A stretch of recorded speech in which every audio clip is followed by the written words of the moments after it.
Hi, నా performance మీకు నచ్చినట్టయితే please to like, share and subscribe. So hello guys, welcome back to my channel. This Vikash back again with a new video. ఈరోజు video ఏంటి అంటే a day in my boring life. So ఇప్పుడు నాకున్న main టాస్క్లో నేను చేయాల్సిన పని ఏంటి అంటే I need to pack my things. ఎందుకు అనేది తర్వాత చెప్తాను మధ్యలో. సో దానికన్నా ముందు ఇంకొక పని కూడా చేయాలి. అదేంటి అంటే ట్యాన్ రిమూవల్ చేయాలి. చాలా ట్యాన్ అయిపోయింది ఇదంతా. ఈ మధ్యన రీసెంట్గా స్కిన్ కేర్ ఎక్కువ అయింది, ఎందుకంటే అది స్కిన్ కేర్ చేస్తుంది కాబట్టి. పాదయాత్ర అంటే పాదాల మీద నడిసే యాత్ర. సో ట్యాన్ రిమూవల్కి ఫస్ట్ అయితే ఫేస్ వాష్ చేయాలి. ఫేస్ వాష్ చేసిన తర్వాత ట్యాన్ రిమూవల్ ప్యాక్ అప్లై చేసుకోవాలి.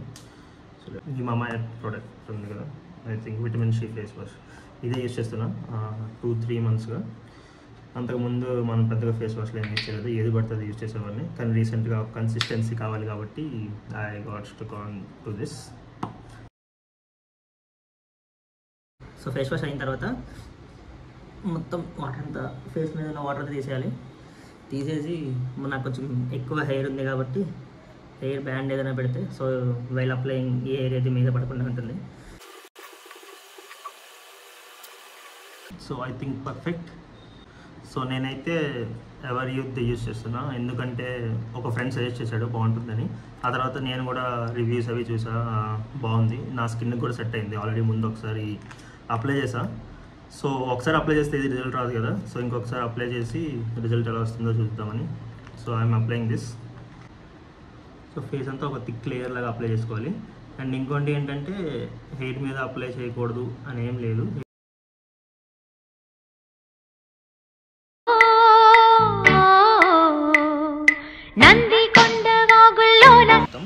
ఇప్పుడైతే ఇంకో నెక్స్ట్ 15 minutes ఇలానే వెయిట్ చేయాలి, ఎందుకంటే అది మొత్తం డ్రై అవ్వాలి. డ్రై అయిన తర్వాత మళ్ళీ నార్మల్గా మనం వాటర్తో క్లీన్ చేసేయడమే. అయితే అప్లై చేసా, ఇది రిజల్ట్. సో నాకైతే బాగా అనిపించింది. టు బి వెరీ ఆనెస్ట్, నేను ఒక 2-3 times బయట కూడా చేయించుకున్నాను సెలూన్స్లో. సో దాంతో పోలిస్తే పెద్ద డిఫరెన్స్ ఏం కనిపించలేదు, అది సేమ్ అనిపించింది. So I can move forward with that pack. Worth మనం చేసిన పనులన్నీ వర్తే వర్మా, వర్త్ ఇప్పటి నుంచి. So next task. సో ఇప్పుడైతే మనం లగేజ్ ప్యాక్ చేయాలి, ఎందుకంటే I'm leaving this town, I'm going somewhere else. So I need to pack everything. So let's start. So this was my bag. ఇదొక బ్యాగ్ అనమాట. సో ఇంకో bag already బెంగళూరులో ఉంది. So ఈ బ్యాగ్ ఉన్న ఇంకొక స్మాల్ బ్యాగ్స్ ఉన్నాయి, వాటిని ప్యాక్ చేసి సరిపోతుంది. ఇంకొక ట్రాలీ ఆల్రెడీ బెంగళూరులో ఉంది కాబట్టి అక్కడ నుంచి అలా తీసుకెళ్ళిపోతుంది, ఆల్రెడీ ప్యాక్. సో దీన్ని కూడా ప్యాక్ చేయాలి. సో లగేజ్ ప్యాక్ చేస్తున్నాం కాబట్టి దీనికి సంబంధించిన ఒక విషయం చెప్దాం అనుకుంటున్నా. ప్యాకేజింగ్ అనేది నేను ఆల్రెడీ నాకు 5-6 years ఉన్నప్పటి నుంచి స్టార్ట్ చేశాను లగేజ్ ప్యాకింగ్. ఎందుకంటే నేను అప్పటి నుంచి హాస్టల్స్లో ఉండడమే, యూకేజీ నుంచి నేను హాస్టల్. అప్పటి నుంచే నా థింగ్స్ నేను ప్యాక్ చేసుకోవడం, అన్నీ ఒక దగ్గర పెట్టుకోవడం అన్నీ అలవాటు అయిపోయింది. So I just want to say one thing, ఎవరైతే ఈ వీడియో చూస్తున్నారో వాళ్ళకి, never send your kids to the hostels until they turn 15, at least 15 years old. ఎందుకంటే 15 years కన్నా ముందే మీరు హాస్టల్స్కి మీ పిల్లల్ని సెండ్ చేయడం వల్ల వాళ్ళు లైఫ్లో ఒక సర్టెన్ ఏజ్ వచ్చాక చాలా ప్రాబ్లమ్స్ ఫేస్ చేస్తారు. ఫర్ ఎగ్జాంపుల్ చెప్పాలి అంటే 5-6-7 years ఆ టైంలో బేసిక్ థింగ్స్ అనేవి ఉంటాయి కదా, లైక్ బ్రష్ చేసుకోవడం, స్నానం చేయడం, అది కూడా కొంతమందికి తెలియదు. నన్నే ఎగ్జాంపుల్గా తీసుకుంటే నాకు కూడా తెలియదు ఆ టైంలో. I use to have some house keeping staff వాళ్ళు ఉంటారు కదా, వాళ్ళే అన్నీ చేయించేవారు. సో వాట్ ఐ ఫీల్ ఇది ఒక్కటే కాకుండా మెయిన్గా ఇంకో థింగ్ ఏంటి అంటే, సో కొంత ఏజ్ వచ్చాక వాళ్ళకి ఎవరితో ఎలా బిహేవ్ చేయాలి అనేది కూడా కరెక్ట్గా తెలియదు. ఒక 5 years ఉన్నప్పుడే ఒక అబ్బాయిని మీరు హాస్టల్లో జాయిన్ చేసేసారంటే వాడికి 18 to 20 years వస్తాయి కదా, ఆ టైంలో వాడికి పెద్దగా అంటే ఇప్పుడు వీళ్ళు రిలేటివ్స్ వీళ్ళతో ఎలా బిహేవ్ చేయాలి అనేది కరెక్ట్గా తెలియదు. అండ్ మోర్ ఓవర్ వాడికి లోక జ్ఞానం అంటారు కదా, అది అసలు ఉండదు. సో నేను సమ్హౌ సర్వైవ్ అయ్యాను, ఎందుకంటే మధ్యలో 5 years నేను మా పెద్దమ్మ ఇంట్లో ఉన్నాను కాబట్టి that's where I need learn all of these things. But కొంతమంది ఉంటారు, సో ఫస్ట్ నుంచి ఇంకా చిన్నప్పటి నుంచి ఇప్పటి వరకు హాస్టల్స్లోనే ఉంటారు. సో వాళ్ళకి I suggest not to join hostels until they turn 15. So అది. సో స్టార్ట్ చేద్దాం ప్యాకింగ్. నా దగ్గర మోస్ట్లీ ఉన్నవి ఎక్కువ వైట్ షర్ట్సే.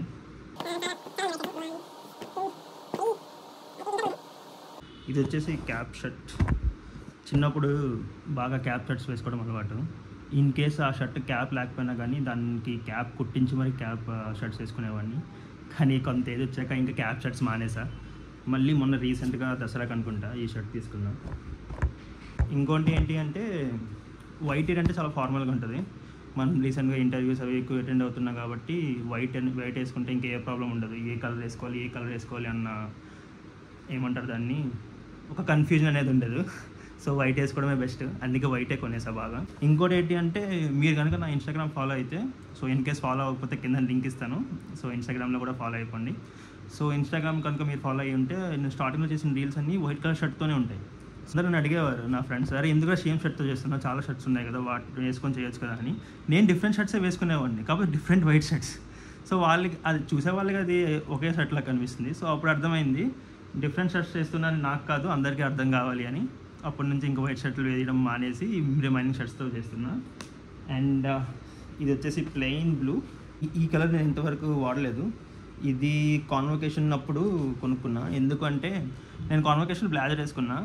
ఇన్ కేస్ అక్కడికి వెళ్ళిన తర్వాత నా మూడ్ పోయి నాకు బ్లేజర్ కనుక వెయ్యాలి అనిపించేది అంటే అప్పుడు ఏదో ఒక షర్ట్ కావాలి కదా, అందుకని చెప్పి ఈ షర్ట్ కొనుక్కున్నా. కానీ మూడ్ బాగానే ఉంది, బ్లేజరే వేసుకున్నా.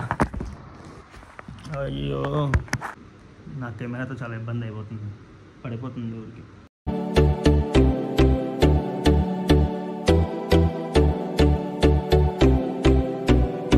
అది ఫార్మల్ అయినా వెస్టర్న్ అయినా ఏమైనా కానీ బ్లాక్ కలర్ ఖచ్చితంగా ఉండాలి.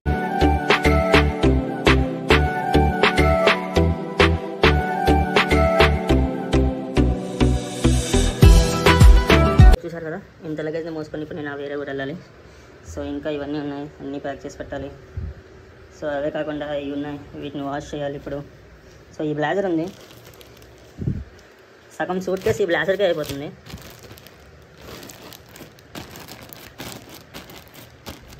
సో ఇంకా ఎక్కువ దీనికి అయిపోయింది. అండ్ మీ దగ్గర ఎన్ని జీన్స్ ఉన్నా కానీ బ్లాక్ జీన్స్ లేకపోతే మీ దగ్గర జీన్స్ లేనట్టు. సో లగేజ్ ప్యాకింగ్ అయితే జరుగుతుంది. సో ఇంకోటి ఏంటి అంటే ఇప్పుడైతే బోర్ కొడుతుంది, నాకు మూవీకి వెళ్ళాలనిపిస్తుంది. నా మూవీకి టికెట్స్ ఉన్నాయో లేదో చూడాలి. ఇందాక 15 minutes ఫేస్ ప్యాక్ అప్లై చేసినప్పుడు నా మొబైల్ చూసినప్పుడు నాకు అన్నీ హాయ్ నాన్న విజువల్స్ అవే కనిపించాయి. ఆ రీల్స్ కానీ రివ్యూస్ కానీ అన్నీ హాయ్ నాన్న ఉన్నాయి. సో నాకైతే ఇప్పుడు మూవీకి వెళ్ళాలనిపిస్తుంది. ఏదైనా అనిపిస్తే వెంటనే చేసేయాలి, ఎక్కువ లేట్ చేయకూడదు. సో టికెట్స్ చూస్తున్నా, దొరికితే ఇప్పుడు వెంటనే వెళ్ళిపోదాం. సో ఏంటి ల్యాప్టాప్లో చేస్తున్నాను అనుకోకండి, మొబైల్లో వీడియో తీస్తున్నాను కాబట్టి ల్యాప్టాప్లో చేస్తున్నాను.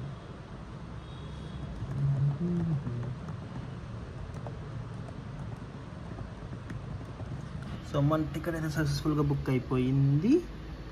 11th December 7:15 INOX small Tumkur screen 1. So మనం ఇప్పుడు 7:15కి సినిమాకి వెళ్ళబోతున్నాం. కాకపోతే సినిమాకి వెళ్ళే ముందు మన దగ్గర ఇంకా 2 hours ఉన్నాయి. ఈ 2 hours చాలా ప్రొడక్టివ్గా మనం చేయలేం కాబట్టి స్లీప్ వేద్దాం.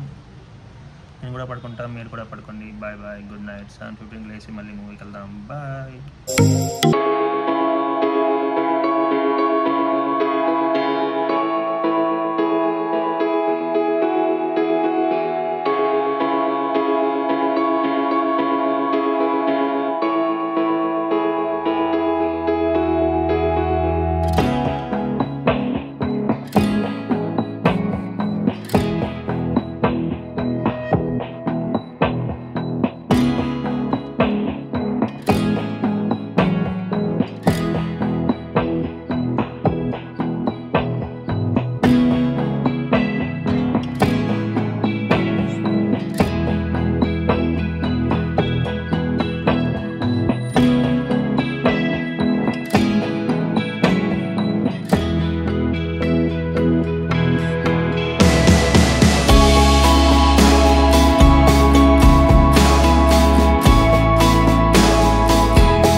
చేసుకొచ్చేసాను. మూవీని ఒక పోస్టర్తో రిప్రజెంట్ చేయాలంటే నేను ఇక్కడ ఒక పోస్టర్ అటాచ్ చేస్తాను. So the perfect justification for this movie అంటే ఈ పోస్టర్. సో ఎలాగో మూవీస్ గురించి మాట్లాడుతున్నాం కాబట్టి I want to recommend you guys some of my favourite movies. So first వచ్చేసి ఇప్పుడు ఎలాగో హాయ్ నాన్న చూసాం కదా. సో ఇంకొక మూవీ ఉంటుంది డాడా అని చెప్పేసి, ప్రైమ్ వీడియోలో అవైలబుల్గా ఉంటుంది. సో సేమ్ ఆయన కొంచెం దగ్గరగా సిమిలారిటీస్ ఉంటాయి, బట్ నాట్ సేమ్. ఏదైతే ఎమోషన్ ఉంటుంది కదా, ఎమోషన్ సేమ్ ఉంటుంది ఆ మూవీలో కూడా. So if you liked Hi Nanna then you will definitely like. And suggestion వచ్చేసి, నేను ఈ వీడియో స్టార్టింగ్లో ఒక ఇష్యూని అడ్రస్ చేశాను కదా, సో స్టేయింగ్ ఇన్ హాస్టల్స్ అది. సో అది మీకు కొంచెం బాగా అర్థం అవ్వాలంటే you can watch Taare Zameen Par. ఇది ఒక ఓల్డ్ మూవీయే, but it's worth your time. So if you are going through some bad time or if you have some breakup or something like that, if you want some kind of motivation, then you can watch Dear Zindagi. ఇది చాలా మంది కొంచెం boring అనిపించచ్చు, but the one now is going through some kind of breakup phase or any low phase, then Dear Zindagi is something. It is also available in Netflix. So ఆ movie కూడా if you want, I liked it. I hope you guys also will like it.